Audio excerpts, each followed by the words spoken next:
បានប្រើថ្នាំនេះអាត្មាមានអាពាហ៍នេះដោយសារការឈឺសន្លាក់ហើយពេលយប់វាក្តៅភូលបាត់ជើងនឹង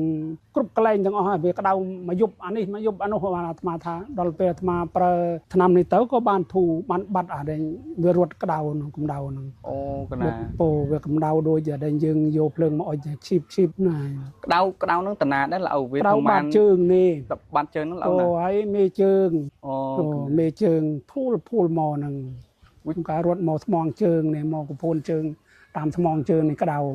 và lâuវាអត់ឃើញប្រហែលមួយទឹកជាងនេះអត់ឃើញមានអីទេតាំងពីប្រើថ្នាំនេះមកបាត់ឈឹងហ្មងឡើយឈឹងហ្មងសូមជម្រាបញោមទាំងអស់ដែលមានរោគដោយអាត្មានឹងអាចប្រើថ្នាំនេះបានញោមណាវីហូបនេះអាត្មាវាមិនទាន់ប្រើនោះមានឈឺសន្លាក់ហើយនឹងក្តៅបាត់ជើងភ័យហ្នឹងភូលមកហ្នឹងដូចយ៉ាងដែលគេអុចហ្នឹងអាត្មាប្រើថ្នាំនេះតែ2កញ្ចប់វាបាត់អាត្មាទៅលូនមកដល់អាត្មាបានទិញមកថែម4កញ្ចប់ទៀតឥឡូវនេះដើរបានស្រួលបួលហ្នឹងញោមណាអត់ពុតពោអីទេគឺរឿងរោគដោយអាត្មានេះគឺវារឿងពេទ្យអាត្មាប្រើពេទ្យឯងថ្នាំនេះវាសំពគេដាក់ទៅវាសំពអាត្មាដែលប្រើទៅបានបាត់អាការដែលវាចុកចាប់បាត់ជើងវាឈឺដូចដែលយើងអុចភ្លើងឈីបហ្នឹងវាបាត់ហើយ